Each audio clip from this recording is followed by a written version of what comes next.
কি কারণে আজকের এই বিক্ষোভ?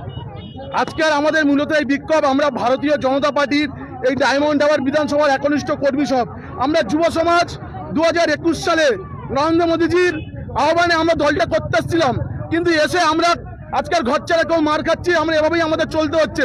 কিন্তু কোনো নেতা আমাদের সঙ্গে নেই। আজকে ভারতীয় জনতা পার্টির আজকে ডায়মন্ড হারবার বিধানসভায় যে দীপক হালদার আছে, যে আমাদের ক্যান্ডিডেট ছিল, তাকে শুধু শুভেন্দু অধিকারী আসলেই দেখা যায়, এছাড়া মাঠে ময়দানে তাকে দেখাই যায় না। তো এভাবে যদি রাজনীতিটা হয় তাহলে আমরা কোথায় যাব?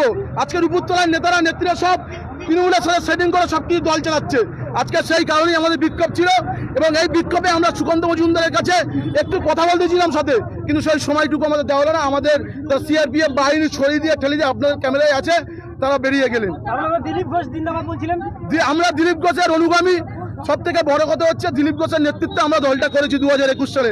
আজকে সেই দিলীপ ঘোষ, হ্যাঁ, আমি ভারতীয় জনতা যুব মোর্চার এই ডায়মন্ড হারবার সাংগঠনিক জেলার সহসভাপতি ছিলাম। এখন আমি কোনো পদে নেই, কিন্তু আমরা দলের সাথে রয়েছি। আমরা চাই আমরা দল করতে, দল আগামী দিনে আরও বাড়ুক।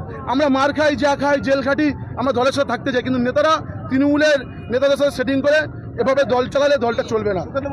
আপনি তো দলের লোক তো। হ্যাঁ, অবশ্যই আমাদের দলের লোক, আমাদের নেতা আমরা মানছি, কিন্তু সেই জায়গা থেকে তাকেও ভাবা দরকার যে দিলীপ ঘোষ হারিয়ে যায়নি। দিলীপ ঘোষ ছিল আমাদের নেতা। দিলীপ ঘোষ আজকে 3 থেকে 77 দিলীপ ঘোষ করেছে, আজকে 2 থেকে 18 দিলীপ ঘোষ করেছিল। সেই জায়গায় দিলীপ ঘোষকে আজকে এরা সরিয়ে দিয়েছে।